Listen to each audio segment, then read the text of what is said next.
The kitchen smelled of rising dough and wood smoke. Miguel Ortega, called Cookie by every man who'd eaten his food these past 40 years, worked his hands through sourdough starter with the patience of a priest saying prayers. The Wyoming winter pressed against the windows of the Beckett ranch house. Outside, snow gathered in the corners of the fences. Young Jack Morrison sat at the rough-hewn table, coffee steaming in his chapped hands. He'd only been working the Beckett spread for 3 months, still learning the rhythms of the place, still learning when to speak and when to keep silent. Through the frosted window, Jack watched an older woman walking past the barn. She wore a dark wool coat and carried a stack of books. Her hair, silver blonde in the weak sunlight, was pinned back neat and proper. "Cookie," Jack said. "Who's that old lady heading toward town?" Cookie's hands stopped moving in the dough. He looked up slow, eyes following Jack's gaze to the window. A smile tugged at the corner of his weathered face, the kind of smile that holds a whole story behind it. "Old lady?" Cookie said softly. "Son, you got no idea what that woman survived to walk that road?" Jack shrugged. "Folks say she teaches school now. Wasn't from around here originally." Cookie wiped his hands on his apron and poured himself coffee. He pulled up a chair across from Jack and settled into it with the groan of a man whose bones remembered every hard year. "That's Mrs. Julia Beckett," Cookie said. "And before you ask, yes, she married the boss. 5 years ago this spring." Jack's eyebrows went up. "Boss married a woman that age?" "He married a woman who knows her worth," Cookie said. His voice carried an edge now, not anger, something firmer. "And if you're going to work this ranch, you'll learn to see what he saw." Jack had the good sense to look embarrassed. Cookie took a long drink of coffee. Outside, Julia disappeared around the bend in the road.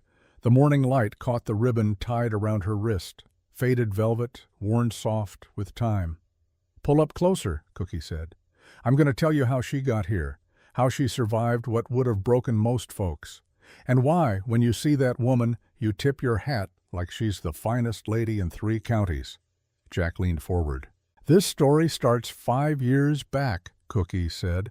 "Autumn of 1885, with a train, and a woman who thought her whole life was already over." The train hissed and groaned as it pulled into Roland Station. Julia May Crowley stood in the narrow aisle of the passenger car. Her carpetbag sat at her feet. Heavy with everything she owned now, her hands smoothed the front of her blue traveling dress. The fabric had been good once, quality wool with delicate lace at the cuffs. But time and laundering had faded the color to something between sky and slate. She'd worn it for her first wedding 23 years ago. She was wearing it now for what she hoped would be her last.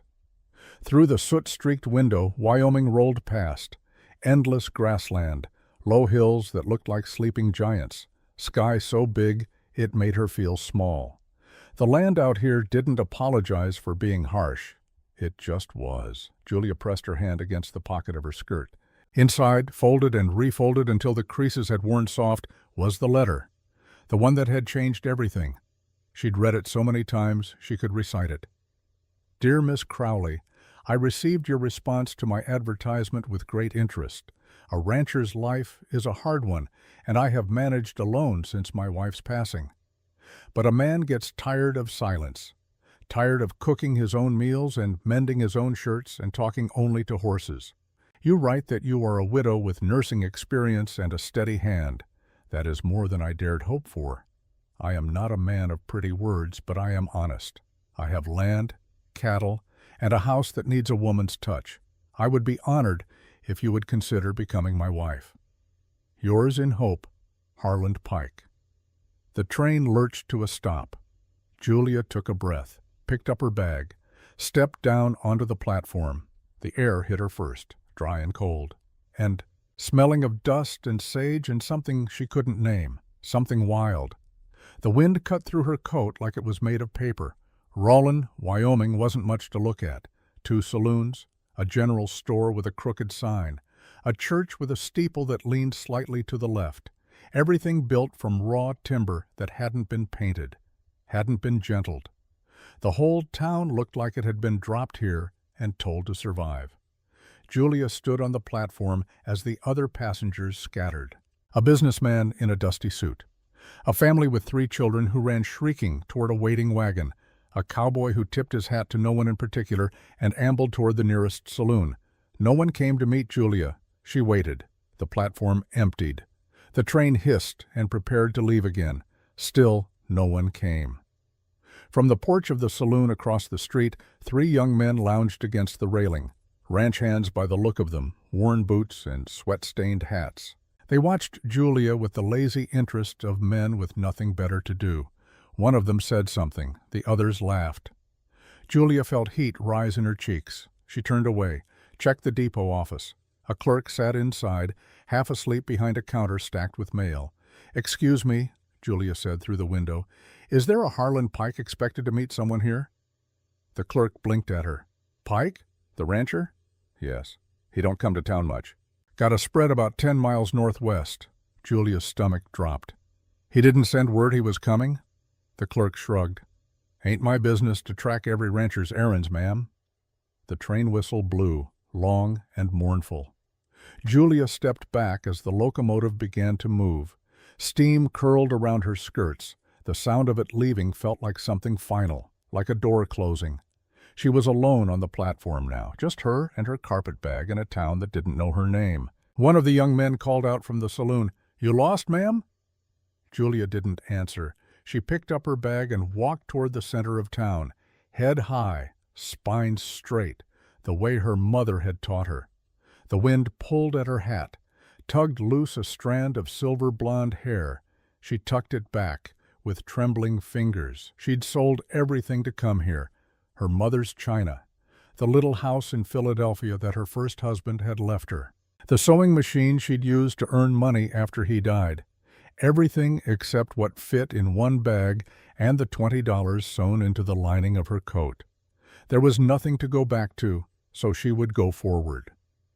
The general store sat in the middle of the main street. Julia pushed through the door. A bell jangled overhead. Inside it smelled of flour and tobacco and old leather. Shelves lined the walls, canned goods, fabric, tools. A pot-bellied stove in the corner radiated heat. Behind the counter, a woman in her 40s looked up from a ledger. She had sharp eyes and hair pulled back so tight it looked painful. "Help you?" the woman said. Not friendly, not unfriendly, just waiting. "I need directions," Julia said, "to the Pike Ranch." The woman's expression shifted. Something flickered there. Curiosity, maybe pity. "You family?" "I'm expected," Julia said. It wasn't quite a lie. The woman studied her, took in the faded dress, the worn bag. The lines around Julia's eyes that spoke of years lived hard. "It's 10 miles northwest," the woman said slowly. "Past the fork in Silver Creek. You'll need a wagon or a good horse." "Is there someone I could hire?" "Old Ned runs a wagon service, usually hauls freight. Might take a passenger if you pay." Julia's fingers found the coins in her pocket. She had enough. Barely. "Where would I find him?" "Livery stable, end of the street." Julia thanked her and turned to leave. "Ma'am," the woman called. Julia stopped. "You sure you want to go out there today? Sun's already past noon. Be near dark by the time you arrive." "I'm expected," Julia said again, firmer this time. The woman nodded, didn't argue, just went back to her ledger. Old Ned turned out to be a man of about 65 with a limp and tobacco-stained teeth. He looked at Julia's carpetbag and named a price. She paid it without haggling, climbed up onto the wagon seat beside him. The wagon creaked as they rolled out of town. Julia looked back once. Roland grew smaller behind them, the church steeple, the saloon, the raw wooden buildings that looked like they might blow away in a strong wind. Then she faced forward. The land opened up before her, rolling grassland that went on forever. The sky stretched overhead, impossibly wide. Clouds moved across it like ships on a slow ocean. Ned didn't talk much, just clucked to the horses and spat tobacco juice over the side of the wagon. After an hour, he spoke.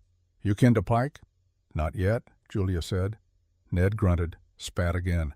"He's a hard man, does well enough with cattle, keeps to himself mostly."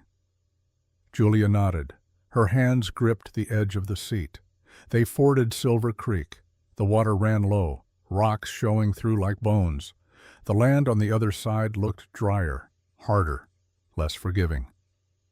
Another hour passed. The sun slid lower. Then, in the distance, Julia saw buildings, a house, a barn, corrals with cattle moving slow inside them, smoke rising from a chimney, the Pike Ranch. Her heart hammered against her ribs. Ned pulled the wagon up to the house. It was a simple structure, wood and stone. A porch that needed mending, windows that looked dark even in the afternoon light. "Want me to wait?" Ned asked. Julia hesitated, then shook her head. "No, thank you." She climbed down, took her bag, paid Ned the rest of what she owed him. He tipped his hat and turned the wagon around. The sound of the wheels faded as he headed back toward town. Julia stood alone in the yard. From the barn she heard men's voices, the lowing of cattle, the strike of a hammer on metal. Someone was working. She smoothed her skirt, checked her hat, walked toward the barn. 3 men stood inside the dim space.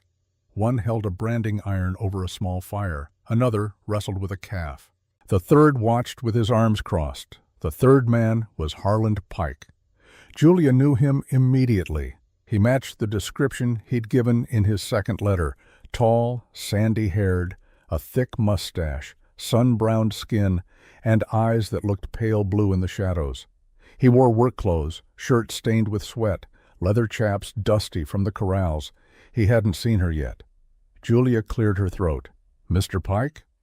All 3 men turned. Harland's eyes found her, traveled over her face. Her graying hair, the lines around her mouth, the slight stoop in her shoulders that she'd tried so hard to correct on the train. His expression changed, started neutral, then something hardened in it. "Can I help you?" he said, voice flat. Julia stepped closer. "I'm Julia Crowley. I wrote to you. You asked me to come." Silence fell in the barn. The 2 ranch hands exchanged glances. One of them grinned, not kindly. Harland stared at her. "Julia Crowley." "Yes." He set down the tool he'd been holding, walked toward her slowly, stopped a few feet away. "You sent me a photograph," he said. Julia's breath caught. "Yes, in my first letter. That photograph." Harland's voice was very quiet now. "It didn't look like you." "It was me," Julia said. "From 10 years ago. You thought you'd send me a picture from when you were younger, and I wouldn't notice." Julia's face burned. "I didn't mean to deceive you. I just wanted you to see—" "See what?" Harland's voice rose now. "See a woman who doesn't exist anymore?" The ranch hands were watching openly now, enjoying the show. Julia straightened her spine. "I wrote my age in my second letter, 52. I assumed you received it." "I never got a second letter," Harland said. "Just the photograph and the first letter, the one where you failed to mention how old you are." Julia's hands tightened on her bag. "You never stated an age requirement in your advertisement." "I shouldn't have to," Harland snapped. "Any woman with sense would know what a rancher needs. Someone young enough to bear children. Someone who can work hard for decades, not just a few years before she's too old to—" He stopped himself. But the words hung there anyway. Julia felt something crack inside her chest. Not break, just crack, like ice under pressure. "I can work," she said quietly. "I'm strong. I've been a nurse, a seamstress. I've managed a household. I've survived things that would have—" "I'm sure you have," Harland cut her off. "But I need a wife who can give me sons, not a companion for my old age." One of the ranch hands snorted, tried to cover it with a cough. Julia looked at Harland, really looked at him, saw the calculation in his eyes, the way he'd already dismissed her, like she was a horse that didn't meet his standards. "You wrote me kind words," she said. Her voice shook now, not with tears, with anger. "You said you valued honesty, steadiness, that you were tired of being alone." "I was," Harland said, "but I expected someone appropriate."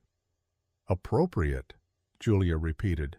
The word tasted like ash. Harland shifted his weight. For the first time, he looked uncomfortable.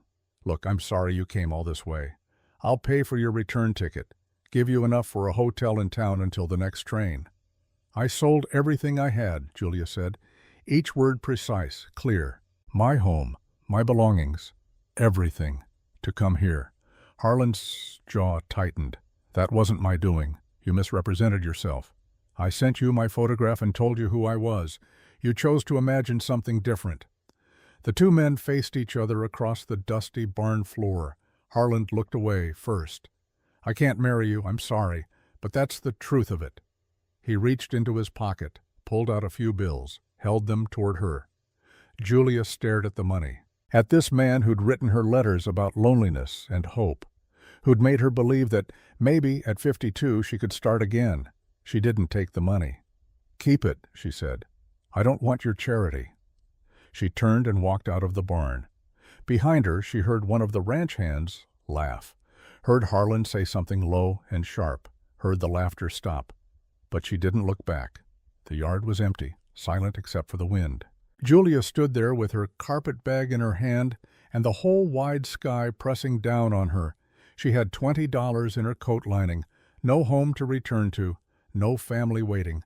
Her sister had died last winter. Her brother had stopped writing 3 years ago after she couldn't loan him money. She was alone in a place that didn't want her. The sun was sinking toward the horizon now.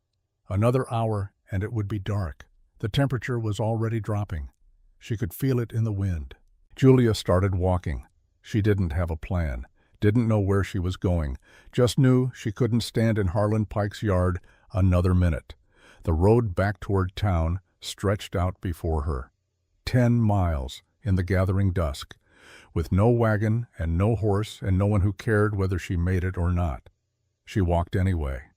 Her boots raised small clouds of dust with each step. The wind pulled at her skirt. Somewhere in the distance a coyote called out, long and wavering, like something lost. Julia May Crowley had been many things in her 52 years. A daughter, a wife, a mother briefly, to a little boy who'd died before he could grow, a nurse who'd tended the sick and dying in Philadelphia's poorest neighborhoods, a seamstress who'd worked her fingers raw to pay rent after her husband died. She'd been strong because she had to be, quiet because women were supposed to be, grateful for scraps because she'd been told that's all she deserved at her age. But walking down that dusty Wyoming road with the sun bleeding red across the horizon, something changed inside her. Not broke, changed. She'd come here hoping for kindness, for partnership, for a man who'd meant the words he wrote about valuing steadiness and honesty. She'd found a man who saw her as livestock, too old for breeding, not worth keeping. Julia stopped walking. She set down her carpet bag, looked back toward the Pike Ranch. It was already small in the distance, just dark shapes against the darkening sky. Then she looked ahead, toward Rollin, toward a town that didn't know her, that had already laughed at her. The wind pushed against her back, like it was urging her forward. Julia picked up her bag. She started walking again, one foot in front of the other, the way she'd always done. She didn't cry, didn't let herself, not yet. There would be time for that later, when she found somewhere safe, somewhere private, somewhere she could let herself break down and then put herself back together. Right now, she just walked. The sky deepened from blue to purple to indigo. Stars began to appear, cold and bright and impossibly distant. Julia pulled her coat tighter. She had maybe 2 hours of walking left before she reached town, before she had to figure out what came next. 2 hours to think, to plan, to decide if she was going to let Harlan Pike's rejection define her or if she was going to define herself. The coyote called again, closer this time. Julia didn't stop walking. She'd survived her first husband's death, her son's death, her second husband's fists, Philadelphia's judgment when she'd fled that marriage with nothing but bruises and shame. She would survive this too. She didn't know how yet, but she would. The wind carried the smell of sage and dust and the cold promise of the coming night.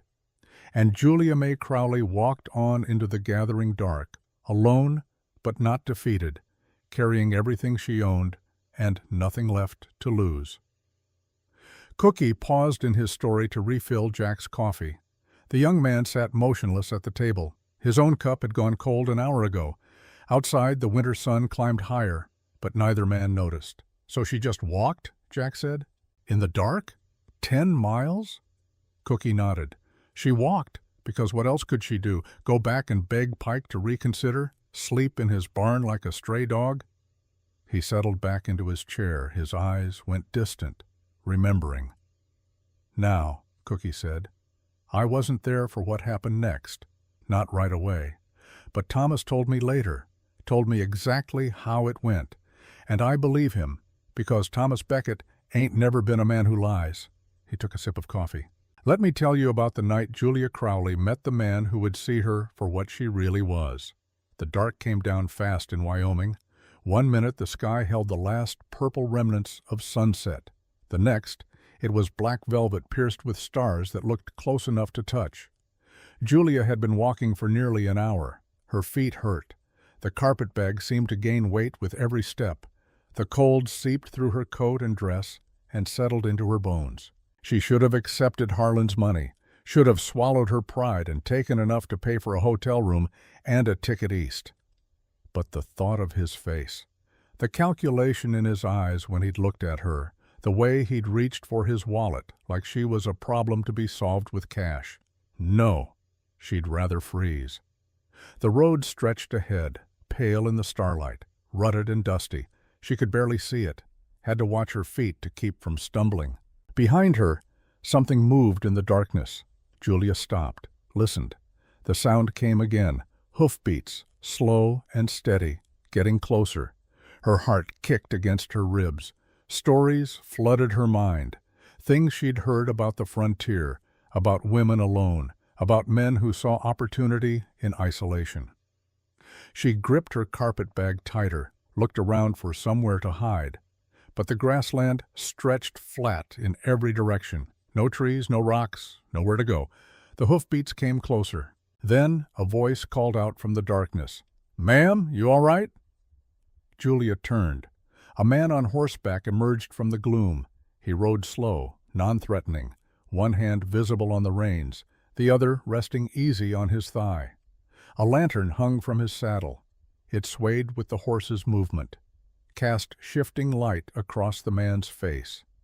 He looked to be in his mid-50s, lean, weathered, with eyes that caught the lamplight sharp and intelligent. He wore a dark coat and a hat pulled low. A rifle was slung across his saddle, but he made no move toward it. "I'm fine," Julia said. Her voice came out steadier than she felt. The man reined in his horse a respectful distance away. "You walking to town?" "Yes." "It's another 9 miles. You won't make it before midnight." Julia lifted her chin. "I'll manage." The man studied her for a long moment. Not the way Harlan had looked at her, not assessing her value or measuring her against some standard, just looking, taking her measure as a person. "Name's Thomas Becket," he said finally. "I got a ranch about 3 miles south of here. Was heading home when I saw you." Julia didn't respond, didn't move. Thomas shifted in his saddle.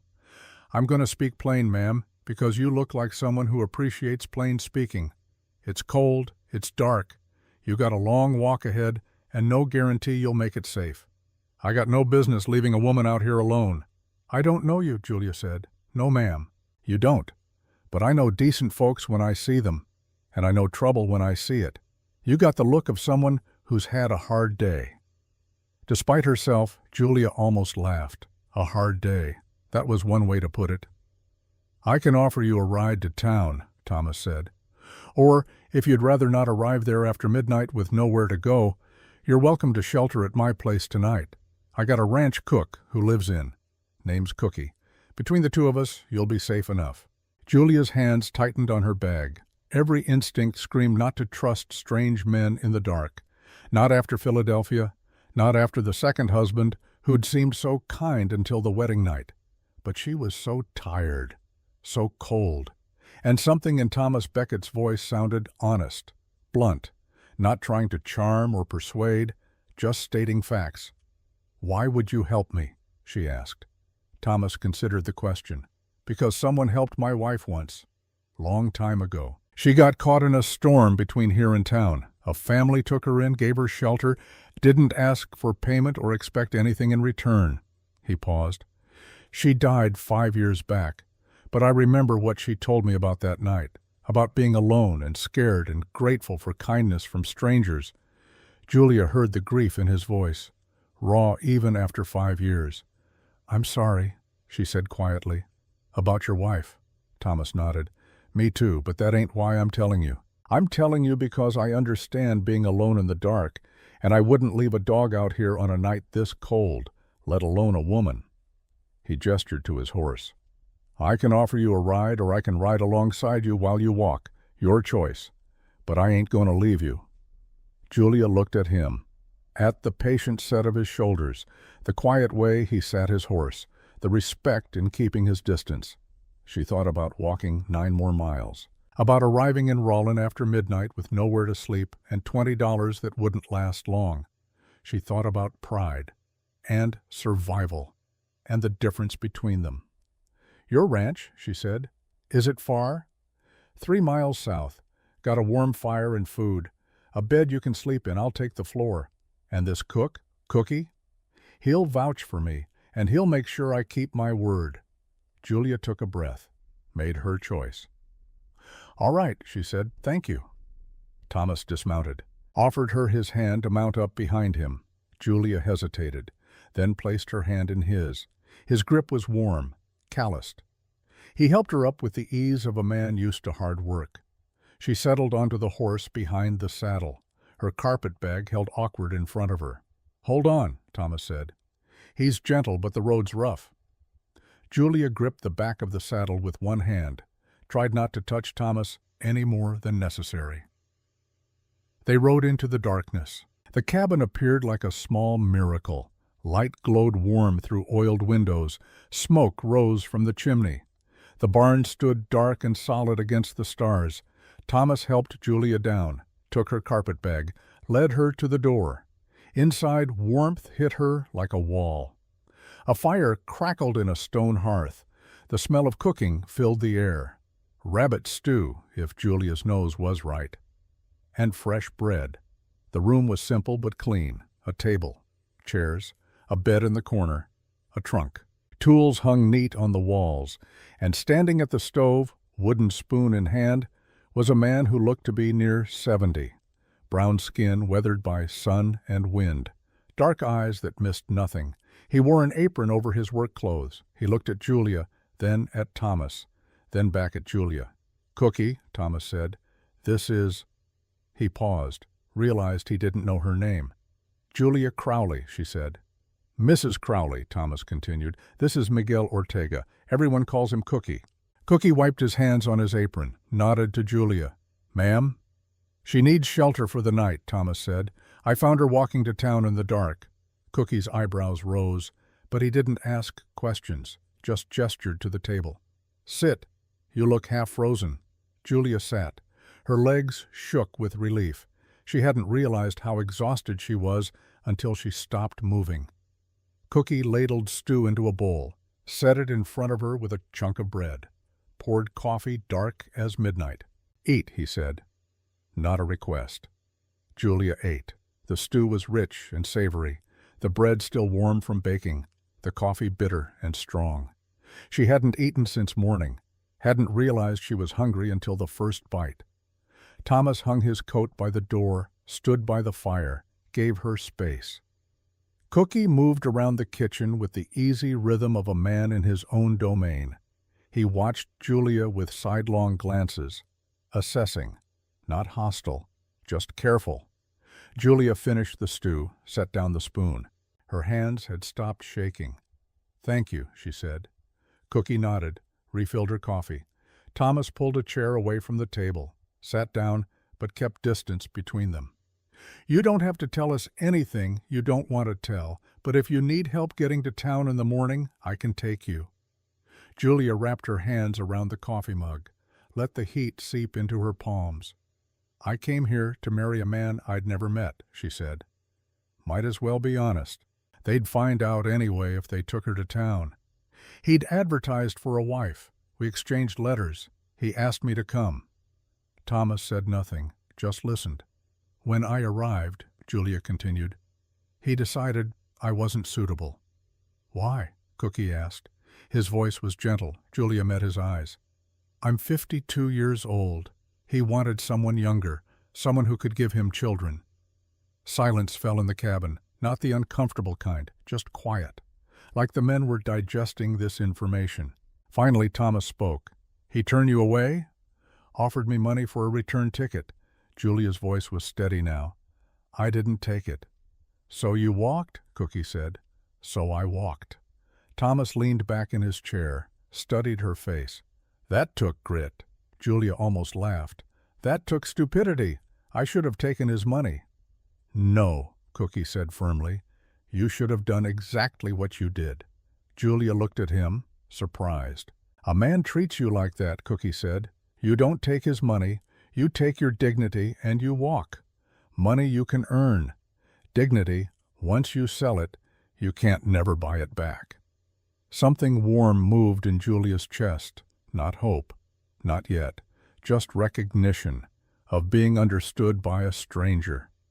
I don't have anywhere to go, she admitted. I sold everything I had to come here. My home, my belongings. I have $20 and no family to return to.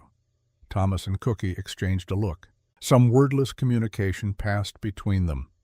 You need work? Thomas asked. Julia straightened. I'm a hard worker. I've been a nurse, a seamstress. I can cook and clean and manage a household. Cookie needs help, Thomas said. I got 6 ranch hands who come through for meals. It's getting to be too much for one man to handle alone. Cookie grunted. I manage fine. You manage, Thomas said, but your hands hurt in the cold, and your back ain't what it was. Cookie glared at him, but didn't argue. Thomas turned back to Julia. I can offer you work, room and board plus wages. Help Cookie with cooking and the household, maybe some mending. The hands are rough on their clothes. Julia stared at him. You don't know me. You don't know if I can do the work. You walked 10 miles in the dark rather than beg, Thomas said. That tells me what I need to know about your character. The rest we'll figure out. I don't want charity, Julia said. It ain't charity, it's work. You earn your keep or you don't stay, but I'm willing to give you a chance if you're willing to take it. Julia looked between the two men, Thomas with his quiet, steady gaze, Cookie with his weathered face and assessing eyes. She thought about Rollin, about arriving there with nowhere to go and money that would run out fast, about the stares and whispers that would follow her, the rejected mail-order bride. Too old, not wanted. She thought about Philadelphia, about running from her second husband's fists, about the shame that had followed her, the way people looked at a woman who left her marriage, even when he beat her, even when staying would have killed her. She was tired of running, tired of shame, tired of being invisible. I'll work, she said, hard as I can, and I'll prove I'm worth keeping. Thomas nodded. Fair enough. Cookie handed her more coffee. You can sleep in the bed tonight. Thomas will take the floor. I got a cot in the barn I use sometimes. I can't take the bed, Julia protested. You can, and you will, Cookie said. His voice held no room for argument. Tomorrow we'll figure out better arrangements. Tonight you rest. Julia wanted to argue, but her body was so tired, her mind exhausted from the day's humiliations and fears. Thank you, she said quietly. Later, after Cookie had gone to the barn and Julia was settled in the bed behind a blanket hung for privacy, Thomas sat by the fire. Julia couldn't sleep. The bed was comfortable. Warm quilts covered her. But her mind wouldn't quiet. She heard Thomas moving around, the soft sounds of a man preparing to sleep on the floor, the rustle of blankets, the creak of floorboards. Then silence. Julia stared at the ceiling, thought about the day, about Harlan's face when he'd looked at her, the dismissal in his eyes, like she was livestock that didn't meet his standards. She thought about her son, Samuel, dead 25 years now, but still alive in her heart, still 2 years old forever. She'd been a good mother for those 2 years, had loved him fierce and desperate and complete. The fever had taken him in 3 days. She'd been a nurse, had saved strangers, neighbors, people she barely knew. But she couldn't save her own child. Her first husband had died 6 months later. Heart attack. Quick and merciful. Unlike Samuel's death, which had been slow and terrible. She'd thought she was done with loss then, had armored herself against it. Then came the second marriage, the mistake.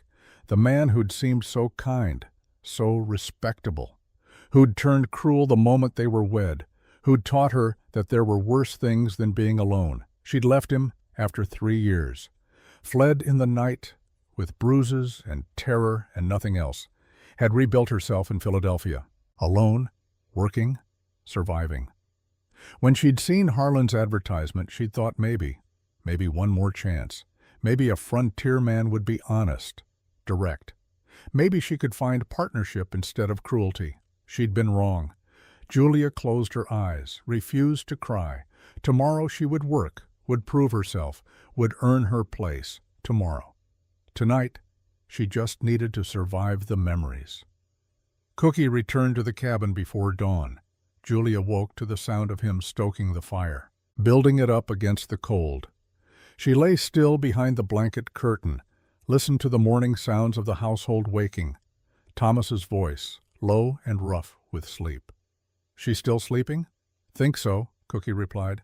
"Let her rest. Yesterday was hard." "You think she'll stay?" Cookie was quiet a moment.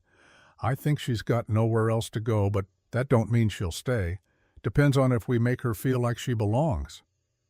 "I ain't good at making people feel welcome," Thomas said. "You did fine last night, treating her like a person instead of a problem. That's more than Pike did." Thomas grunted. "Pike's a fool. Pike's a man who thinks women are livestock, good for breeding or not worth keeping. And we're different?" "We better be," Cookie said firmly. "Hannah would come back and haunt us both if we treat that woman like she's less than she is." The mention of Hannah hung in the air. Julia heard Thomas move, heard the door open and close as he went outside. She waited a few minutes, then rose, folded the blankets neat, smoothed her dress as best she could. It was wrinkled from sleeping in it. Her hair had come loose from its pins. She found her carpet bag, pulled out her brush. Pins, worked her hair back into some semblance of order. Then she took a breath, pulled aside the blanket curtain. Cookie stood at the stove. He glanced at her, nodded. "Morning." "Good morning," Julia said. "Can I help?" Cookie raised an eyebrow. "You don't even know where things are. Then tell me and I'll learn."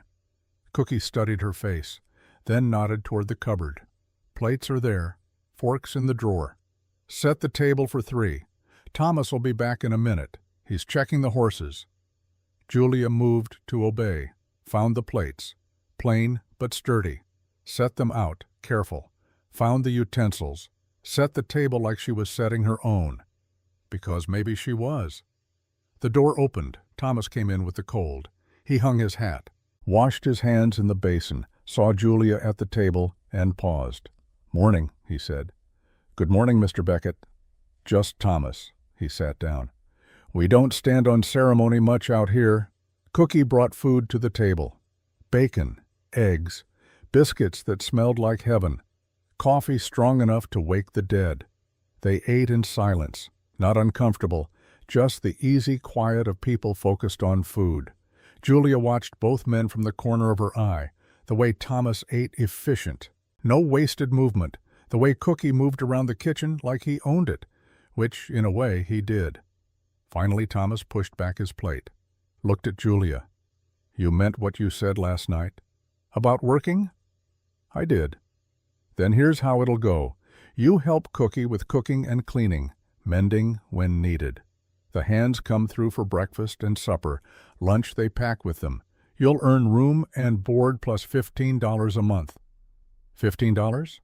More than Julia had made as a seamstress, more than she'd hoped for. "That's generous," she said carefully. "It's fair," Thomas said. "You work hard, you earn it. You don't. We part ways. Simple as that." Julia nodded. "I understand." "Cookie'll show you how things run. I got work to do." Thomas stood, pulled on his coat, headed for the door. He paused with his hand on the latch, looked back at Julia. "One more thing," he said. "What Pike did, turning you away like that. That was cruel and unnecessary. You didn't deserve it." Julia's throat tightened. "Thank you." Thomas nodded. Left. Julia sat at the table, stared at her empty plate. Cookie began clearing dishes. "You gonna cry?" "No," Julia said. "All right to cry if you need to." "I know, but I don't. Not yet. Maybe later." Cookie nodded like that made perfect sense. "Come on, then. I'll show you where everything is. And you can tell me if you really know how to cook or if that was just talk." Julia stood, rolled up her sleeves. "I can cook. My biscuits aren't as good as yours, but I can learn." Cookie smiled, small but genuine. "Then we'll get along just fine." The days settled into a rhythm. Julia woke before dawn, helped Cookie with breakfast, learned where everything was kept, how Thomas liked his coffee, what the ranch hands ate, how much to make, when to have it ready. She learned that Cookie had been with Thomas for 12 years, had been here when Hannah was alive, had stayed after she died because Thomas needed someone, and because Cookie had nowhere else to go. She learned that Thomas worked from dawn to dusk, barely spoke during meals, ate whatever was put in front of him, never complained, never praised, just ate and worked and returned exhausted each night. She learned the names of the ranch hands: Jack Morrison, youngish and cocky; Pete Garza, quiet and steady; Old Sam, who'd been working cattle for 40 years, the others who came and went. They looked at her with curiosity at first, this older woman who'd appeared out of nowhere. But Julia kept her head down, did her work, spoke politely, but didn't invite familiarity. After a week, they stopped staring. After 2 weeks, they started saying thank you for the meals. That felt like victory. Julia also learned that Thomas had been truthful. The work was hard. Cooking for 7 men meant starting before dawn and working until the dishes were clean after supper. Her hands grew red and chapped. Her back ached from bending over the stove. But it was honest work. She earned every dollar. And at night, when she lay in the small room Thomas had built for her off the main cabin, she felt the satisfaction of exhaustion earned. She belonged to no one, owed nothing except her labor. That felt like freedom. One evening, 3 weeks after her arrival, Julia was mending shirts by lamplight. Thomas sat by the fire. Cookie had gone to bed. The cabin was quiet except for the crackle of flames and the whisper of Julia's needle through fabric. "You settling in all right?" Thomas asked. Julia looked up, surprised. He rarely spoke to her beyond necessities. "Yes," she said. "Thank you." Thomas nodded, stared into the fire. "Cookie says you're a hard worker." "I try to be." "More than try. He says the hands are eating better than they have in years, and their clothes actually fit now." Julia felt warmth in her chest. Pride. She'd earned that. "I'm glad I can be useful," she said. Thomas glanced at her. "You ever think about going back east?" Julia's hands stilled on the shirt she was mending. "No, there's nothing there for me." "No family?" "A brother I haven't heard from in 3 years. He made it clear I was on my own." Thomas was quiet a moment. "I got a sister in Missouri. Haven't seen her in 15 years. She wrote me when Hannah died. Said I should sell the ranch and come live with her." "Why didn't you?" "This is my home. I built it with Hannah. Buried her on that hill behind the barn. Can't leave her." Julia understood that. The way grief tied you to places. Made leaving feel like betrayal. "You must have loved her very much," she said softly. "I did." Thomas's voice was rough. "More than I knew how to say while she was alive. After she died, I promised myself I'd never care about anyone that much again. Hurts too much when they leave." Julia set down her mending. "My son died when he was 2. Fever. I was a nurse. I'd saved dozens of people, but I couldn't save him." Thomas looked at her. Really looked. Not at her age or her graying hair. At the grief in her eyes. "I'm sorry," he said. "Me too." They sat in silence. 2 people who understood loss, who'd survived it and built walls around their hearts to keep from feeling it again. "I don't know why I'm telling you this," Thomas said finally. "Because sometimes it helps to say it out loud to someone who understands," Julia said. "Because you've been alone for 5 years, And that's a long time to carry everything by yourself. Thomas nodded slowly. Yeah, I suppose it is. He stood, stretched. I should get some sleep. Early morning tomorrow. Good night, Thomas. Good night, Julia. He paused at the door to his room. I'm glad you stayed. I know this wasn't what you came west for, but I'm glad you're here. Then he was gone. Door closed, leaving Julia alone with her mending and the fire. She sat very still. Let his words settle over her. I'm glad you're here. 4 words. Simple. Honest. They meant more than she wanted to admit. Cookie sat at the table the next morning, watching Julia work. She'd been with them a month now. October was fading into November. The air had turned sharp. Snow would come soon. Julia moved around the kitchen with confidence now, knew where everything was, how much to make, when to have it ready. She looked different too, healthier. The hollow look in her eyes had faded. Her hands were rougher, but stronger. She'd gained a little weight. The dress that had hung loose on her fit better now. You thinking of staying? Cookie asked. Julia looked up from the biscuits she was shaping. I haven't thought beyond the next day. Maybe you should. Why? Cookie chose his words carefully. Because you're good for this place. Good for the work. Good for Thomas. Julia's hands stilled. Thomas barely speaks to me. That's because he's thinking too much. About Hannah. About what he promised her. About what it means that he's starting to enjoy having you around. Julia's heart beat faster. What did he promise her? Cookie sighed, stood, poured himself more coffee. Hannah was sick for 2 months before she died.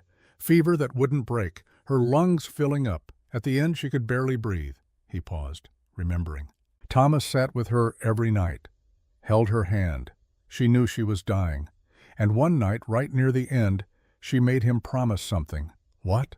Julia whispered. She said, promise me you won't be alone forever.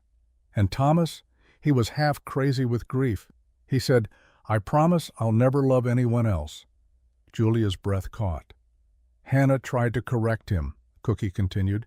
Tried to say that's not what she meant, but she was too weak, couldn't get the words out. She died that night. And Thomas has believed for 5 years that he promised not to love again. But that's not what she asked, Julia said. No, she asked him not to be alone, but grief makes liars of us all. We hear what we want to hear. Cookie looked at Julia, his dark eyes serious. He's starting to care about you. I can see it. The way he asks if you're warm enough, if the work's too hard, the way he listens when you talk. He talks to me less than anyone, Julia protested. That's because he talks to you in his head all the time.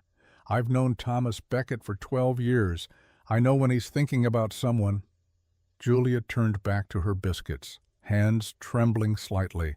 I'm not here to replace his wife. No one's asking you to, but you're here, and you're alive, and you're kind and strong, and exactly the kind of woman Hannah would have wanted for him. You didn't know me a month ago. I know you now. I know you walked away from a man who tried to buy you. I know you work harder than most men half your age. I know you treat people with respect even when they don't deserve it. That's all I need to know. Julia was quiet for a long moment. What do you want me to do, Cookie? Just keep being yourself. The rest will happen or it won't. But don't run because you think you're not wanted. You are. More than you know. Before Julia could respond, the door burst open. Thomas stood there, his face tight, angry. We got company, he said. Harlan Pike just rode up. Says he needs to talk to you, Julia. Julia's stomach dropped. Cookie stood. What's he want? Didn't say, but he's got 2 of his men with him, and he don't look like he came for a friendly chat. Julia set down the biscuit dough, wiped her hands on her apron. Her heart pounded, but her hands were steady. I'll talk to him, she said. Thomas's eyes flashed. You don't have to. I can send him away. No, Julia said firmly. I'll face him. Whatever he wants, I'll face it. She walked to the door. Thomas and Cookie flanked her like guards. Outside, Harlan sat on his horse, 2 ranch hands beside him, the same ones who'd laughed at her that day in the barn. Harlan looked at her. His face was hard, angry. "Mrs. Crowley," he said. Not friendly, not kind. "I hear you've been working for Beckett." "I have," Julia said. Her voice didn't shake. "That's interesting." "Because I've also heard some talk in town. Talk about you and him. About what it looks like when a woman shows up alone and moves into a man's house." Julia felt ice in her veins. "I work here, that's all." "That's not what it looks like," Harlinda said. "And in a town like Roland, appearance matters." Thomas stepped forward. "Watch your mouth, Pike." Harlan smiled, cold and mean. "I'm just stating facts. A woman of her age living with a widower. People are going to talk. They already are." "Let them talk," Julia said. "I know the truth. So does Thomas. So does Cookie. That's all that matters." Harland leaned forward in his saddle. "Here's the thing, Mrs. Crowley. I made you an offer. You refused it. Now you're working for Beckett, living in his house, making him look good while I look like the villain for turning you away." "You are the villain," Julia said quietly. "You judged me worthless because of my age. You offered me money like I was livestock you'd failed to purchase. You humiliated me." Harlan's face darkened. "I did what any reasonable man would do." "No," Julia said. "You did what a cruel man does, and now you're angry because I survived without you, because I found somewhere I'm wanted and useful." "You think Beckett wants you?" Harlan laughed, harsh and bitter. "He's using you for labor. Once he gets tired of you, he'll send you away, just like I did." Thomas moved fast, grabbed Harlan's bridle, pulled the horse close. "Get off my land," Thomas said. His voice was deadly quiet. "And don't come back. If I see you near Julia again, we'll have a different kind of conversation." Harlan jerked his horse back. "This isn't over, Beckett. That woman is causing trouble, and trouble has a way of coming back around." He wheeled his horse, rode off with his men following. Julia stood frozen, watching them go, then her legs gave out. Thomas caught her before she fell. "Easy, I got you."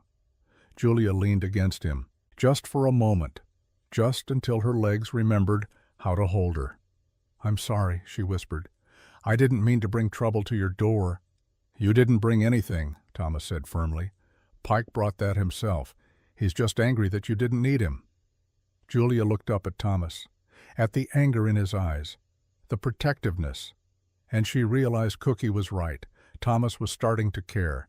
The question was, what was she going to do about it? Cookie refilled his coffee and Jack's. The young cowboy hadn't moved in an hour.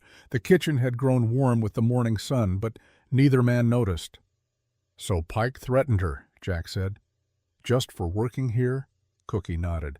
Pike was a man who couldn't stand being wrong, and Julia surviving without him, thriving even, that made him wrong, made him look cruel, which he was.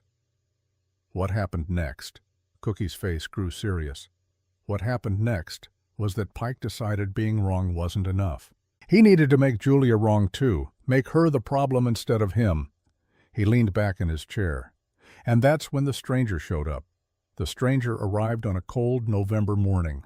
Julia was in town for the first time since she'd started working for Thomas. She needed fabric for mending and thread that Cookie's store of supplies didn't have.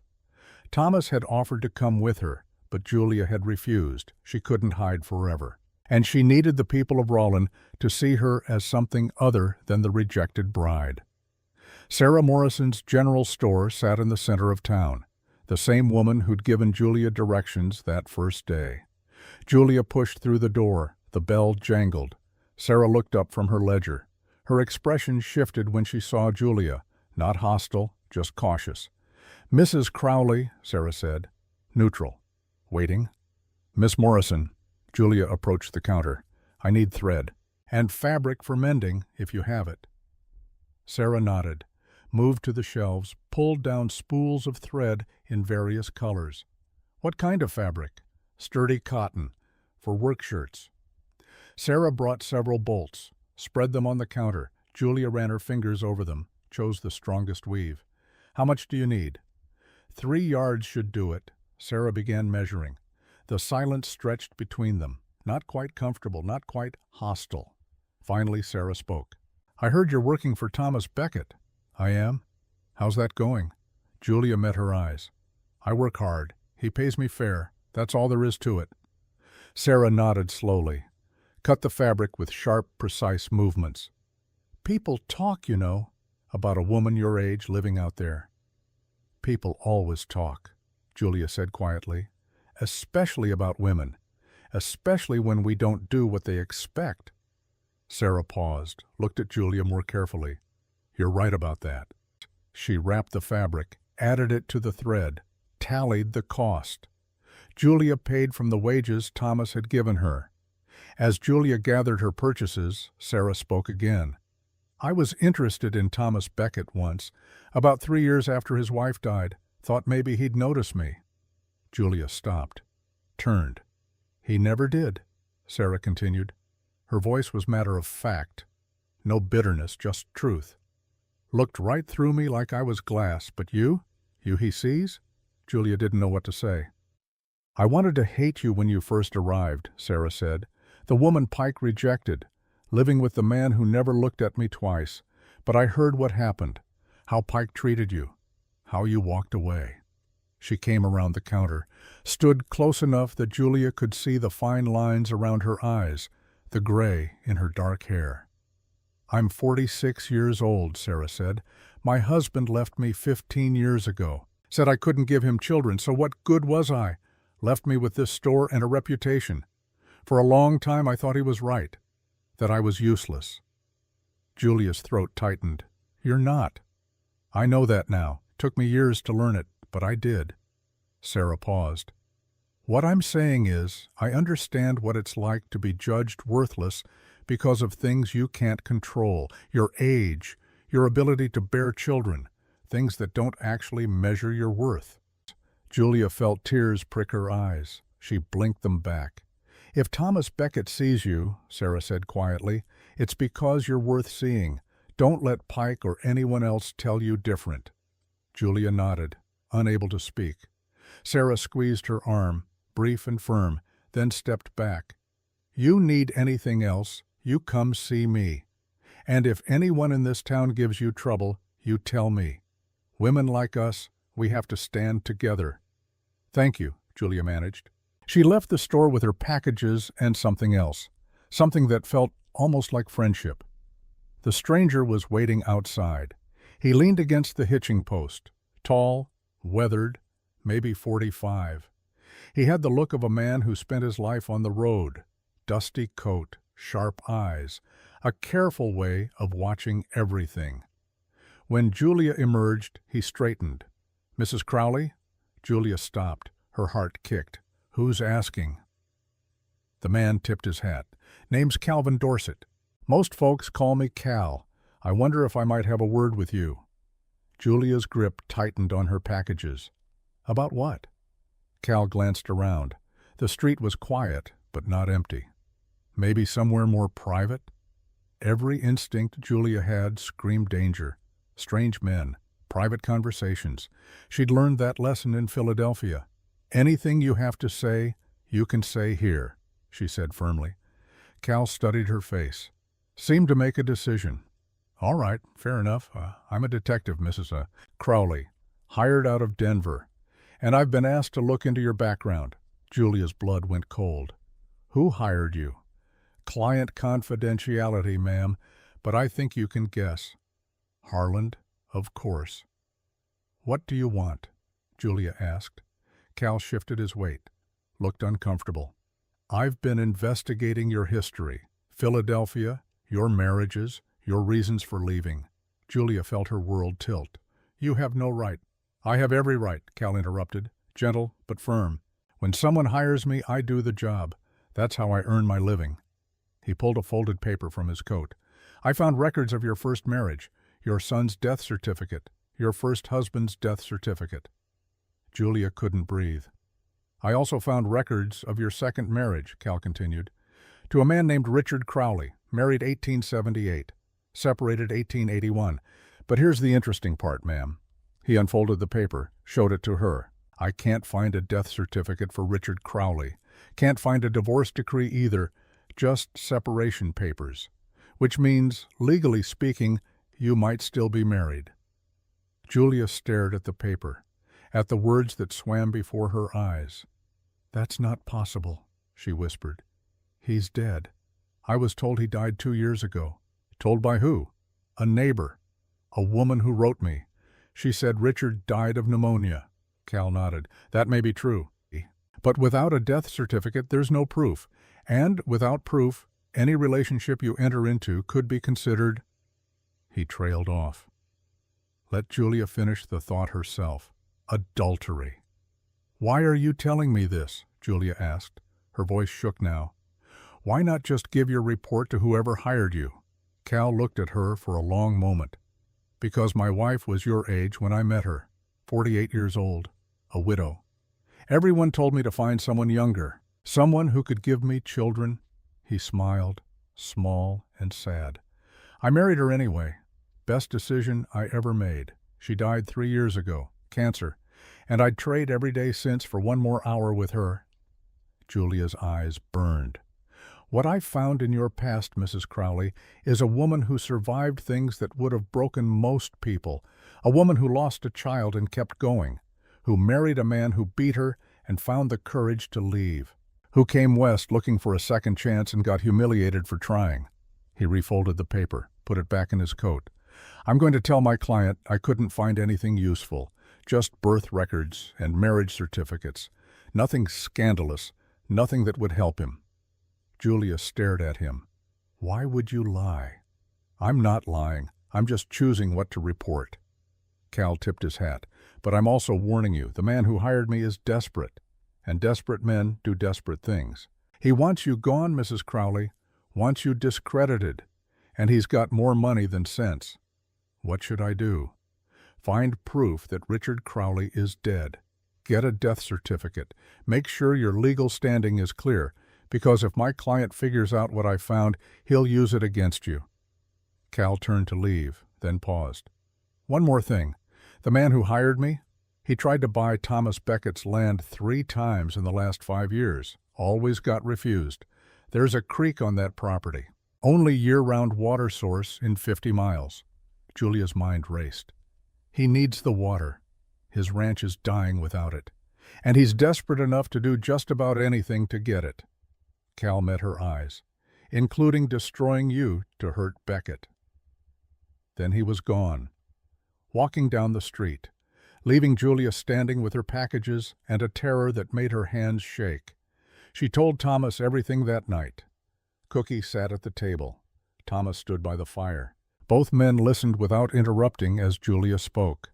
She told them about Richard, about the marriage that had seemed like safety after her first husband's death, about the wedding night when Richard had shown his true nature, about 3 years of walking on eggshells, of bruises hidden under long sleeves, of learning to be quiet, to disappear.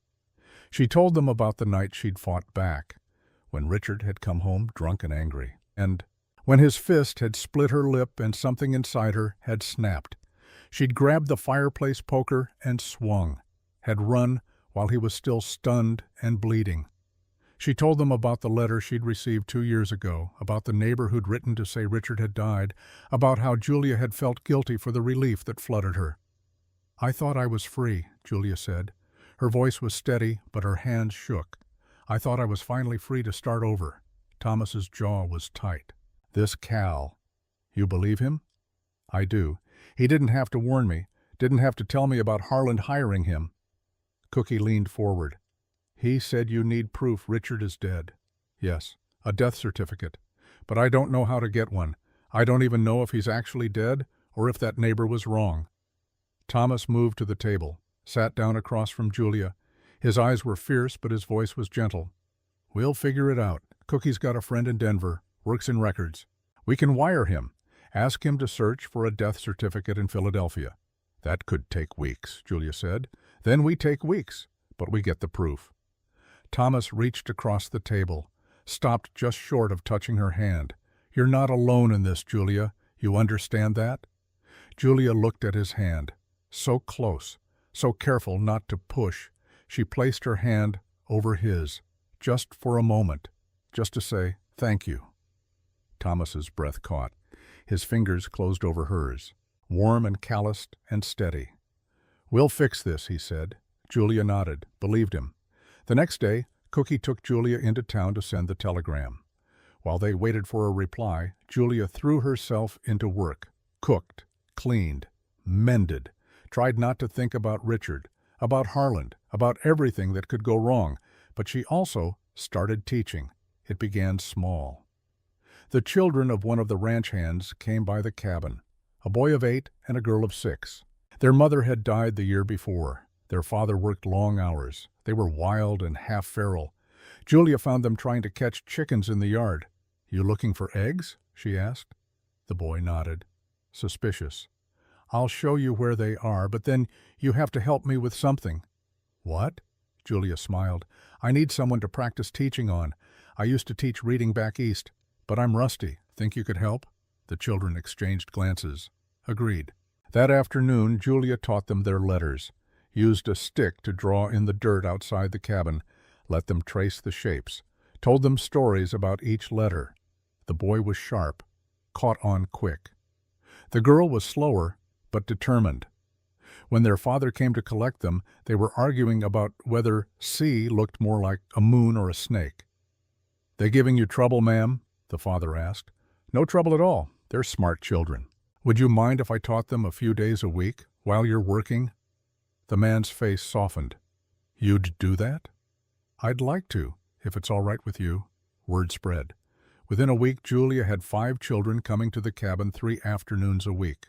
Within 2 weeks, she had 8. She taught on the porch when weather allowed, inside by the fire when it didn't, used whatever materials she could find, chalk on slate, charcoal on wood, anything that would make letters.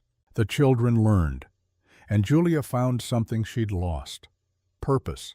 She wasn't just surviving anymore, she was building something, contributing, mattering. One afternoon, Dr. Elizabeth Carter rode out to the ranch. She was the town's only physician, a woman of 38 who'd fought tooth and nail to practice medicine in a place that barely trusted female doctors. She found Julia teaching on the porch. "Mrs. Crowley?" Julia looked up. "Dr. Carter, is someone hurt?" "No. I heard you were teaching children. Wanted to see for myself." Julia gestured to the children bent over their slates. "Just basic reading, letters and simple words." Dr. Carter watched for a moment, then smiled. "The Miller children couldn't even write their names a month ago. Now they're reading 3-letter words." Julia felt pride warm her chest. "They're good students." "You're a good teacher." Dr. Carter paused. "I also heard about your trouble with Harland Pike." Julia's guard went up. "News travels fast. In a town this small, always." Dr. Carter lowered her voice. "I wanted to tell you something about Pike's first wife." Julia's attention sharpened. "She died in childbirth," Dr. Carter said quietly. 10 years ago. The baby died too, boy. Pike wanted a son so badly he pushed her to try again, even though I warned him she was too weak, too sick." Julia's stomach turned. "He killed her. The birth killed her." But Pike's desperation for an heir didn't help. Dr. Carter met Julia's eyes. "I'm telling you this because I want you to understand what kind of man you're dealing with. He sees women as vessels, tools for producing children, not as people." "I know what kind of man he is," Julia said softly. "I figured you did. But I also wanted you to know that you're not the first woman he's treated this way. And people remember. They remember how he drove his wife into the grave with his demands. They remember how he turned you away." Dr. Carter straightened. "Not everyone in this town is on his side, Mrs. Crowley. Some of us see what he is, and some of us are glad you're here." She tipped her hat and rode away. Julia stood on the porch long after the doctor left, processing, understanding. Harland wasn't just cruel, he was damaged, broken by loss and twisted by desperation. That didn't excuse him, but it explained him. That night, Cookie told Julia about Hannah. Thomas had gone to check the cattle. They sat by the fire, Cookie mending harness, Julia sewing. "You want to know about Hannah?" Cookie asked. Julia's hands stilled. "Only if you want to tell me." Cookie was quiet for a moment, then began. Hannah was beautiful. That's the first thing everyone noticed. Blonde hair, blue eyes, smile that could light up a room, but that wasn't what made her special. He set down his work, stared into the fire. She was kind, smart, ran this ranch as well as any man, could ride, rope, brand cattle, shoot straight. But she was also gentle, took care of people, made them feel seen. Julia listened, aching. Thomas met her at a dance in town. She was 22, he was 28. He wasn't the only man who wanted her. Cookie glanced at Julia. Harland Pike wanted her too, courted her hard, brought her flowers, presents, promised her the world. Julia's breath caught. Harland knew Hannah? Knew her? He was determined to marry her, thought he had a chance. Hannah was polite to him, kind, but she never encouraged him. Her heart was already set on Thomas. Cookie smiled at the memory. Thomas was nothing special to look at. Quiet, serious, worked too hard. But Hannah saw something in him, something solid and true. What happened? She chose Thomas, told Pike as gently as she could. But Pike didn't take it well, told everyone Thomas had stolen her, manipulated her, turned her against him. That's why he hates Thomas, Julia whispered. That's part of it. The other part is that Thomas got everything Pike wanted. The woman, the land, the water rights that came with Hannah's family property. Cookie looked at Julia. When you showed up, when Thomas took you in, Pike saw it as Thomas winning again. Taking another woman Pike thought he deserved. Julia shook her head. He didn't want me. He rejected me. He wanted to reject you on his terms, control the situation, but you survived without him, found a place with the man who beat him 15 years ago. That's more than Pike can stand. Julia sat back, mind reeling. Thomas doesn't know I know this, does he? No. And I'm only telling you because you need to understand what you're up against. This isn't just about you. It's about a 15-year-old grudge, about water rights and land and a dead woman Pike still thinks should have been his. What should I do? Cookie met her eyes. Be careful, be smart, and don't underestimate what Pike will do when he's desperate. The telegram came a week later. Thomas brought it back from town, handed it to Julia with careful hope in his eyes. She unfolded it, read. Death certificate found stop. Richard Crowley died September 1883. Pneumonia stop. Certified copy being sent. Stop. Julia's knees went weak. Thomas caught her, held her steady. He's dead, she whispered. He's really dead. You're free, Thomas said. Legally. Completely. Free. Julia laughed, a sound caught between relief and hysteria. Free. Cookie whooped. I'll make something special for dinner. We're celebrating. But Julia couldn't celebrate yet, couldn't relax, because Cal had warned her. And now that she had proof, she needed to make sure Harland couldn't use anything else against her. We should tell the Reverend, Julia said. Make it official. Make sure everyone knows my legal status is clear. Thomas nodded. Good thinking. We'll go Sunday. Sunday came. They rode to church together. Thomas, Cookie, and Julia. The church was small, simple. Wooden pews and a pulpit. A cross on the wall. Reverend Samuel Hayes stood at the door greeting parishioners. He was a man of 60 with kind eyes and gray hair. When he saw Julia, he smiled. Mrs. Crowley, good to see you. Reverend? Julia nodded. They took seats near the back. Julia felt eyes on her, whispers. But she kept her head high. After the service, Reverend Hayes asked to speak with them. In his small office, Julia explained the situation, showed him the telegram, explained about the death certificate coming. Reverend Hayes listened carefully. You want this documented, made public. I want there to be no question about my legal status, Julia said firmly. The Reverend nodded. I'll announce it next Sunday. Make sure the whole congregation knows. And I'll keep the certified copy on file here at the church. He paused. I also want you to know, Mrs. Crowley, that I support what you're doing, teaching the children, working honestly. You've conducted yourself with dignity despite how you were treated. Julia felt tears threaten. Thank you, Reverend. As they left the church, Julia saw Harland Pike across the street. He stood by his horse, watching. His face was hard, angry. Their eyes met.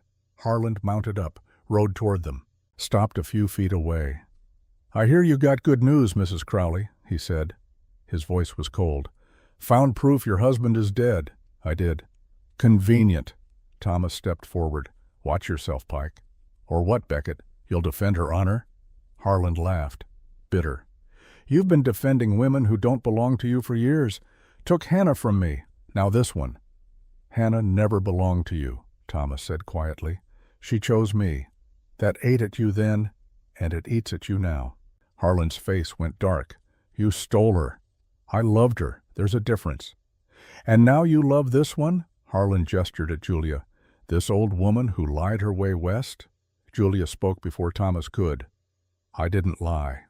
And even if I had, it's none of your concern anymore. You rejected me. You have no claim, no say, no right. I have every right to protect this town from women of questionable character." "The only person of questionable character here is you," Julia said. Her voice was steel. "You judge women by their ability to breed. You drove your first wife into the grave with your demands, and now you're so desperate for water that you'll destroy anyone who stands in your way." Harland went still. "What did you say?" "I know about the water rights. I know your ranch is dying. I know you've tried to buy Thomas's land 3 times, and I know that's why you want me gone. Because as long as I'm here, Thomas won't leave, won't sell, won't give you what you want." Harland's hand moved toward his gun. Thomas was faster, had his own gun out, and aimed before Harland could draw. "Don't," Thomas said. Very quiet, very dangerous. Harland froze, looked around, realized a dozen townspeople were watching. Reverend Hayes stood on the church steps. Dr. Carter stood by her wagon. Sarah Morrison watched from her store. Harland slowly raised his hands. "This isn't over." "Yes, it is," Julia said. "You lost, Harland. 15 years ago when Hannah chose Thomas. Last month when I walked away from you. Today when the truth came out. You lost." Harland stared at her. Something broke in his face, not shame, rage. "There's a dance next Saturday," he said. "Community gathering. Everyone in town will be there. I'll see you then, Mrs. Crowley. We can settle this properly, in front of everyone." He wheeled his horse and rode off. Julia stood shaking. Thomas holstered his gun, put his hand on her shoulder. "You all right?" Julia nodded. But she wasn't, because she knew what was coming, a confrontation, public, final, and she had 1 week to prepare. Thomas found Julia at Hannah's grave that evening. She'd walked up the hill behind the barn without telling anyone, needed to think, to process. The grave was simple, a wooden cross. Hannah's name and dates carved careful and deep. Julia stood looking at it. This woman she'd never met, this ghost who still shaped everything. She heard Thomas approach, didn't turn. "I should have told you," he said. "About Harland and Hannah?" "Cookie told me." Thomas stood beside her, close but not touching. "Hannah would have liked you."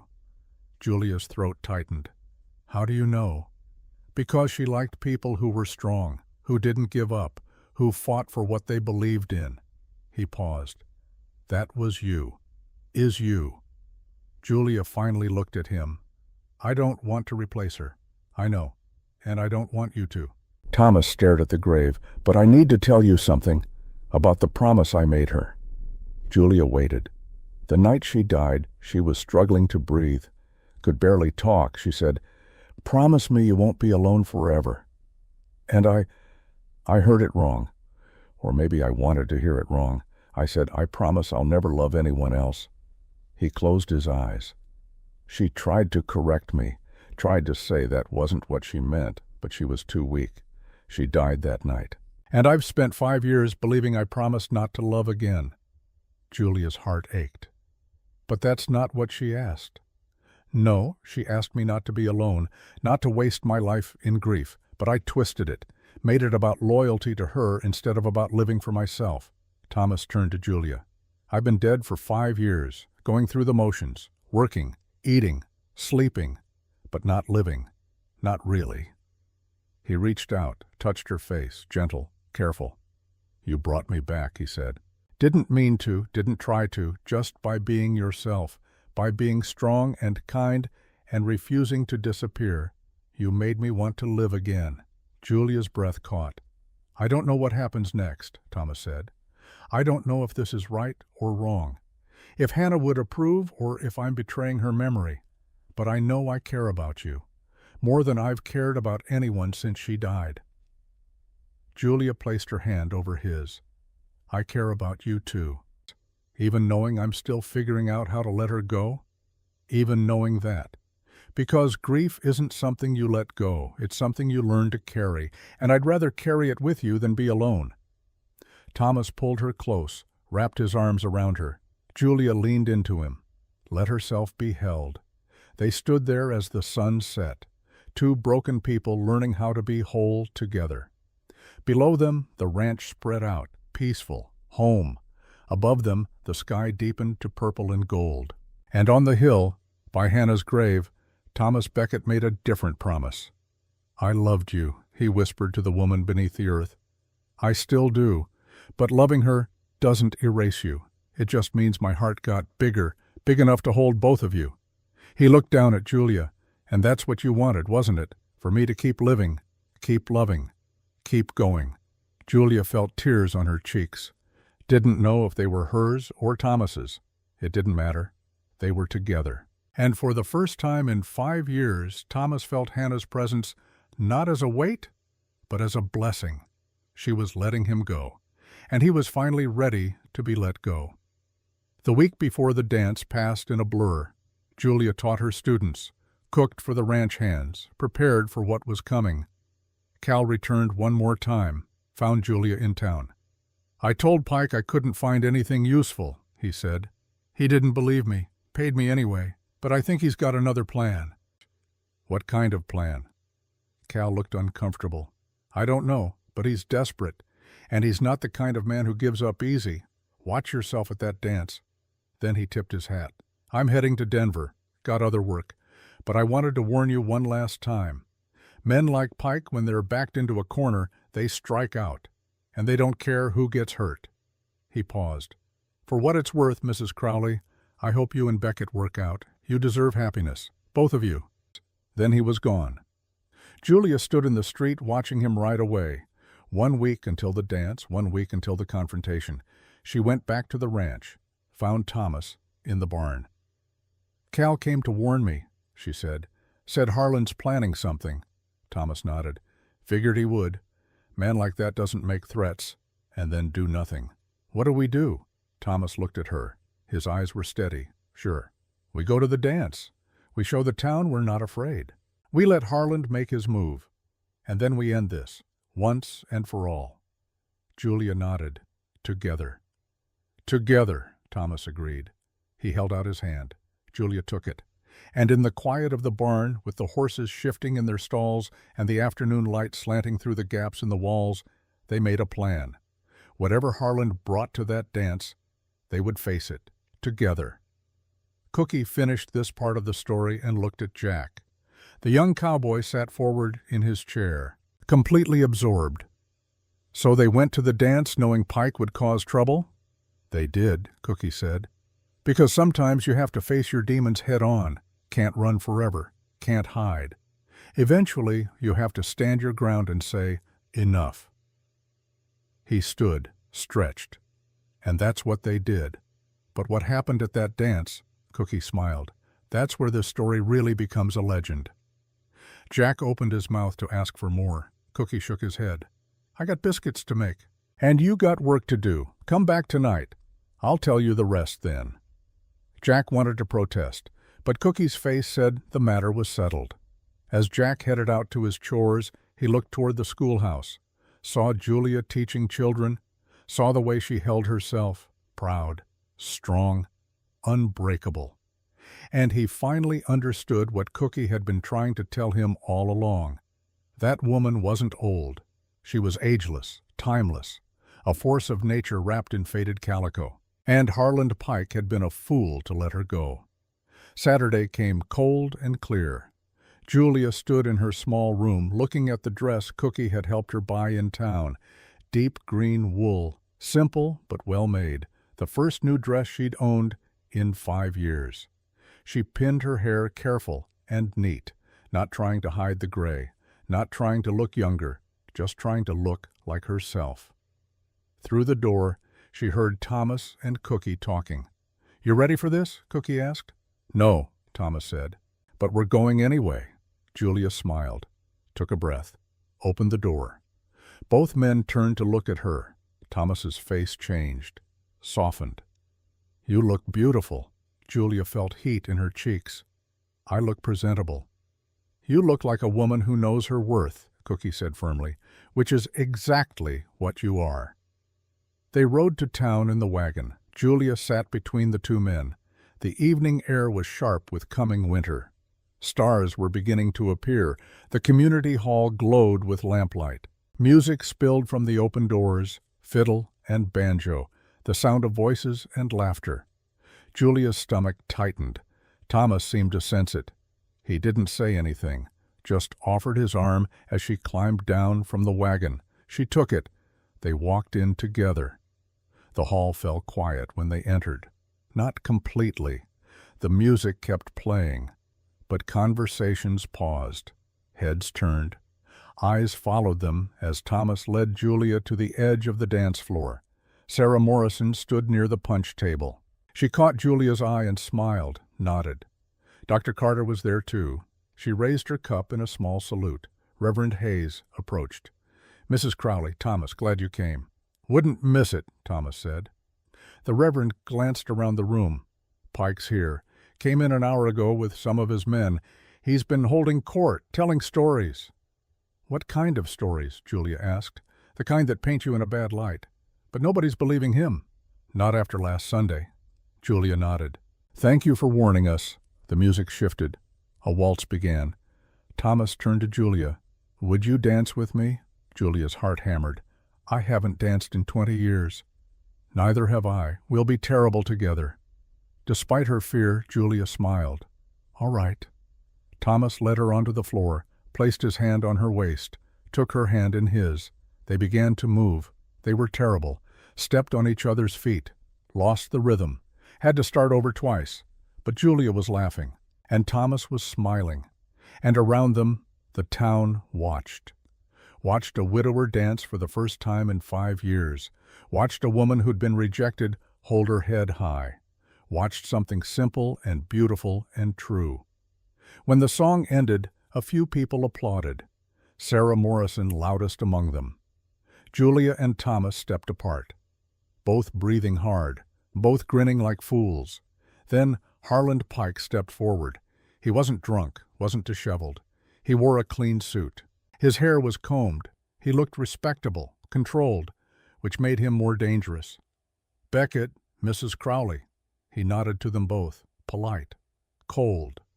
"Pike," Thomas said. Harland glanced around, made sure people were watching. "I wonder if I might have a word, publicly, since this concerns the whole community." Thomas's jaw tightened. "Say what you came to say." Harland pulled a paper from his coat. "I've been doing some investigating into Mrs. Crowley's background, her legal status." Julia felt ice in her veins. "I have here," Harland continued, "evidence that raises questions about her marriage, her residency, her character." "That's enough," Thomas said. "Is it?" Harland's voice rose, addressing the room now. "We have a woman who came here under false pretenses, who sent a photograph 10 years old, who's been living with a man she's not married to, a woman whose own husband might still be alive for all we know." Reverend Hayes stepped forward. "Pike, we discussed this last Sunday. Mrs. Crowley has proof that arrived conveniently after she needed it," Harland interrupted. "A telegram, a piece of paper. How do we know it's real?" Julia felt the room shift, people murmuring, doubt creeping in. She looked at Thomas. He was ready to fight, ready to defend her. But this wasn't his fight. This was hers. Julia stepped forward, away from Thomas, standing alone in the center of the room. "You want to question my character, Mr. Pike?" Her voice was steady, clear. "Then let me tell you about my character. She turned slowly, addressed the whole room. I'm 52 years old. I've buried a husband and a child. I've worked as a nurse and a seamstress. I've survived poverty and grief and a second marriage to a man who beat me. Gasps around the room. Julia didn't stop. When I came west, I was looking for a second chance. Not to deceive anyone, just to start over, to find a place where I could be useful again. She looked at Harland. Mr. Pike rejected me because of my age. Said I was too old to give him children. Too old to be a wife. He offered me money to go away, quietly. To disappear. Julia's voice grew stronger. I didn't take his money. I walked. 10 miles in the dark, because I would rather freeze than accept charity from a man who saw me as livestock. She gestured to Thomas. Thomas Beckett found me on that road, offered me shelter, then offered me work. I've earned every dollar he's paid me. I've cooked for his men, taught children to read, contributed to this community. Julia turned back to Harland. You say I'm of questionable character? You drove your first wife into the grave with your demands for an heir. You've tried to buy Thomas's land 3 times because you need his water, and now you're trying to destroy me because I survived without you. The room was silent now, everyone watching. I have proof my husband is dead, Julia continued. The death certificate is on file with Reverend Hayes. Any of you can verify it. But even if I didn't have that proof, it wouldn't change who I am. She stood taller. I'm a woman who's made mistakes, who's survived things that would have broken others, who keeps going even when the world tells her she's worthless. That's my character, Mr. Pike, and I'm not ashamed of it. Harland's face was dark with rage. You think you can just— I think, Julia interrupted, that you came here tonight expecting to humiliate me, to drive me away, to hurt Thomas by taking away something he cares about. But you can't, because I'm not going anywhere. She stepped closer to Harland, close enough that only he could hear her next words. You lost Hannah 15 years ago. You're losing your ranch now, and you'll lose this too, because you never learned that you can't force people to need you. You have to earn it. Harland raised his hand. For a moment, Julia thought he might strike her. Then a voice rang out. Touch her and you'll answer to me. Jack Morrison stepped forward, the young cowboy who'd mocked Julia that first day. He stood beside her now, protective. And me, said Pete Garza. And me, said Dr. Carter. One by one, people stepped forward. Not everyone, but enough. Sarah Morrison, Reverend Hayes, Old Sam, Cookie, and Thomas standing closest of all. Harland looked around, saw himself surrounded, outnumbered. He lowered his hand. This town deserves better than liars and opportunists, he said, voice shaking now. You're right, Sarah Morrison said, which is why we're glad Julia Crowley is here, and why we're asking you to leave. Harland stared at her. What? You heard me? Leave? This is a community dance, for people who contribute to the community. You just tried to destroy a woman for the crime of surviving. We don't want you here. Harland looked at Reverend Hayes. You going to allow this? The Reverend's face was sad but firm. I think it's time you went home, Harland, before this gets worse. Harland's composure finally cracked. You'll all regret this when my ranch fails, when I can't pay my debts. This town needs me. No, Thomas said quietly, it doesn't. But I'll tell you what I'll do. That creek you want so badly, the one you tried to buy 3 times, I'm opening it to community use. Anyone who needs water can take it, including you. Harland stared. What? You heard me? Free water for everyone. You don't have to buy my land, don't have to destroy Julia. Just come get what you need like everyone else. Julia's breath caught. She looked at Thomas. He met her eyes, nodded. They'd discussed this, planned it. The way to beat Harland wasn't with cruelty, it was with generosity. Harland stood frozen, defeated not by force, but by kindness. I don't want your charity, he said finally. It's not charity, it's water. Take it or don't. Your choice. Harland looked around one more time, saw the faces watching him, judging him. Then he turned and walked out. The door closed behind him. For a moment, no one moved. Then the fiddle started playing again. The banjo joined in. Someone laughed. The dance continued. Julia stood in the center of the room, shaking. Thomas came to her side, took her arm. "You all right?" Julia nodded. Couldn't speak yet. Sarah Morrison approached. "That was the bravest thing I've ever seen." "I was terrified," Julia admitted. "Being brave doesn't mean not being afraid. It means doing it anyway." Sarah smiled. "Welcome to Roland, Mrs. Crowley. For real this time." Later, after the dancing resumed and the tension eased, Thomas led Julia outside. The night air was cold and clear. Stars blazed overhead. The music drifted faint and sweet from the hall. "I need to show you something," Thomas said. He led her down the street, past the darkened stores, to the edge of town where the grassland began. There, in the starlight, he stopped. "I've been carrying this for 5 years," he said, reached into his coat, pulled out something small, a ribbon, velvet, faded rose color, worn soft with time. "This was Hannah's," Thomas said. "She wore it every day we were married, tied it around her wrist, said it reminded her of her mother." Julia's throat tightened. "When she died, I took it off her wrist and put it in my pocket. Couldn't bear to look at it. Couldn't bear to throw it away. Just carried it. Like a weight." He held it up in the starlight. "I went to her grave yesterday, told her about you, about what I feel, about how scared I am of loving again and losing again." "Thomas, let me finish." His voice was gentle. "I told her I was ready to let go, not of her memory, but of the promise I made, the one that's been keeping me half dead for 5 years. He took Julia's hand, turned it palm up. "I can't promise you forever, can't promise I won't be scared, can't promise I know how to do this right." He placed the ribbon in her palm. "But I can promise you today, and tomorrow, and every day after that I'm lucky enough to have." Julia looked down at the ribbon. This piece of Hannah, this symbol of Thomas's past. "I'm not asking you to replace her," Thomas said. "I'm asking you to stand beside her in my heart, because it's big enough for both of you now." Julia's eyes burned with tears. "You're sure?" "I've never been more sure of anything." Julia closed her fingers around the ribbon. "Then yes. Today and tomorrow and every day after." Thomas pulled her close, kissed her, gentle and careful and full of promise. When they pulled apart, Julia looked at the ribbon in her hand. "Will you help me tie it?" she asked. Thomas took the ribbon, wrapped it around her wrist, tied it with careful fingers. It sat there, faded and soft and perfect, a bridge between past and future, between grief and hope, between what was lost and what was found. "There," Thomas said. "Now everyone will know." Julia smiled through tears. "Know what?" "That you're mine, and I'm yours, and that's all that matters."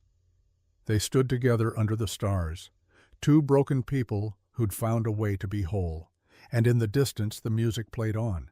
Cookie paused, refilled his coffee cup. The kitchen had grown dark while he talked. Jack sat motionless in the gathering dusk. "That was the night," Cookie said.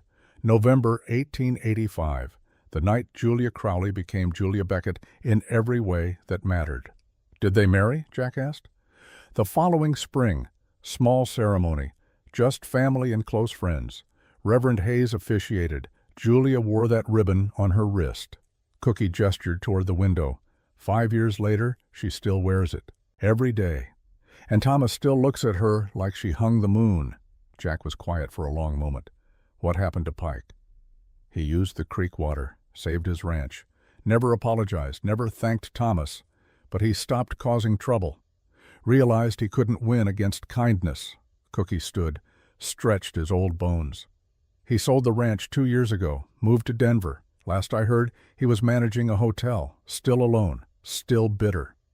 "And Cal, the detective, sent Julia a letter a year later, said his wife would have liked her, asked if she was happy. Julia wrote back, said she was. They still correspond, Christmas cards mostly." Jack shook his head, amazed. "And the whole time folks thought she was just an old woman teaching school." "That's the thing about people," Cookie said. "We're all carrying stories nobody knows. Julia's just braver than most about living hers out loud." He moved to the window, looked out at the darkening yard. "There," he said, "look!" Jack joined him. In the fading light, Julia and Thomas walked together toward the house, her hand in his, the ribbon visible on her wrist even at this distance. They moved slow, easy, like people who had all the time in the world. 5 years, Cookie said softly, and they still walk like that every evening, rain or shine, winter or summer, just being together. Jack watched them, saw the way Thomas opened the gate for Julia, the way she smiled up at him, the way they moved like two parts of one whole. "I was wrong," Jack said.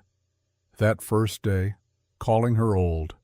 Yes, you were, but you learned. That's what matters." The door opened. Julia and Thomas came in with the cold. Julia saw Jack and smiled. "Mr. Morrison, staying for dinner?" Jack stood quickly. "Only if it's not too much trouble, ma'am." "No trouble at all. Cookie made enough for an army." She removed her coat, hung it carefully. The ribbon caught the lamplight as she moved. Thomas hung his own coat, nodded to Jack, then to Cookie. "Telling stories again?" The boy asked. Cookie said, I obliged." Thomas looked at Julia. Something passed between them, a smile, shared and private.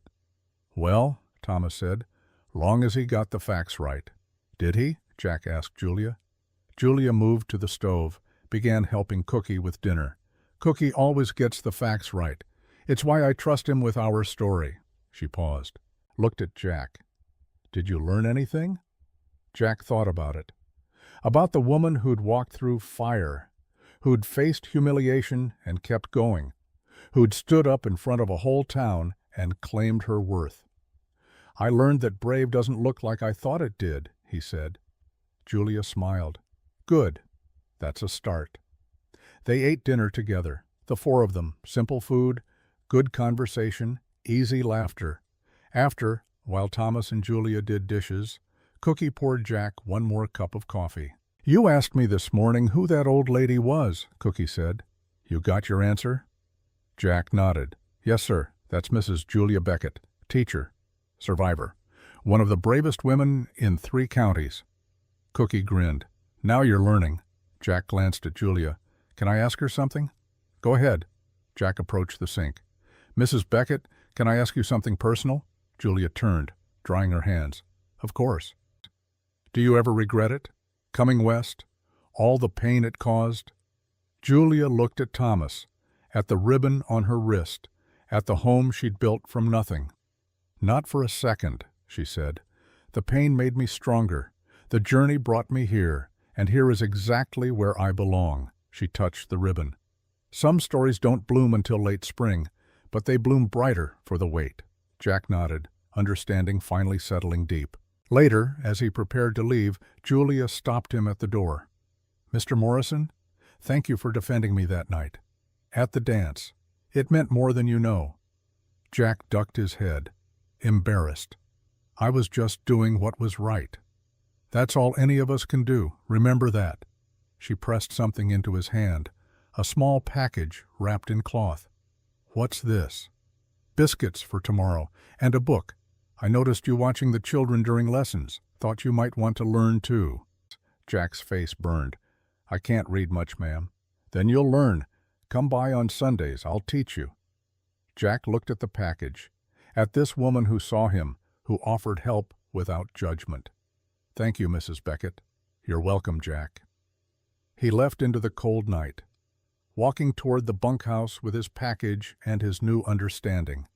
Inside the warm kitchen, Julia returned to Thomas's hut. He put his arm around her, pulled her close. "Another one saved," he said. "Another one learning," Julia corrected. "That boy has potential." Cookie banked the fire, prepared for bed, left them standing together. Julia leaned against Thomas, felt his heartbeat steady and sure. "Do you ever miss her?" she asked quietly. "Hannah?" "Every day," Thomas said honestly, "but not the way I used to. Now it's gentle, like remembering summer in the middle of winter. Good memories, not painful ones. Because of the ribbon, because of you. Because you taught me that love doesn't run out. It just grows to hold more people." Julia closed her eyes, let herself be held. Outside, the Wyoming night deepened. Stars wheeled overhead, wind whispered through the grass. And in the small cabin on the edge of the territory, Two people who'd thought their lives were over held each other close. Not perfect, not young, not what the world expected, but whole and happy, and exactly where they belonged. The ribbon on Julia's wrist caught the firelight, faded rose, soft velvet, a bridge between past and present, between the woman who was gone and the woman who remained, between promises kept and promises made new. Julia May Crowley had come west looking for a second chance. She'd found something better. She'd found herself. And in finding herself, she'd found a love that saw her not in spite of her years, but because of them. Not despite her scars, but because she'd survived them. Not looking past her age, but looking directly at her soul. The train had brought her here. The rejection had broken her open. The walk through darkness had tested her. But the ribbon had sealed her fate. And 5 years later, she was still here, still teaching, still loving, still proving every single day that there was no expiration date on worth, on dignity, on love. The fire crackled. The wind blew. The stars turned overhead, and Julia Beckett smiled. Because some stories don't bloom until late spring, but they bloom brighter for the wait.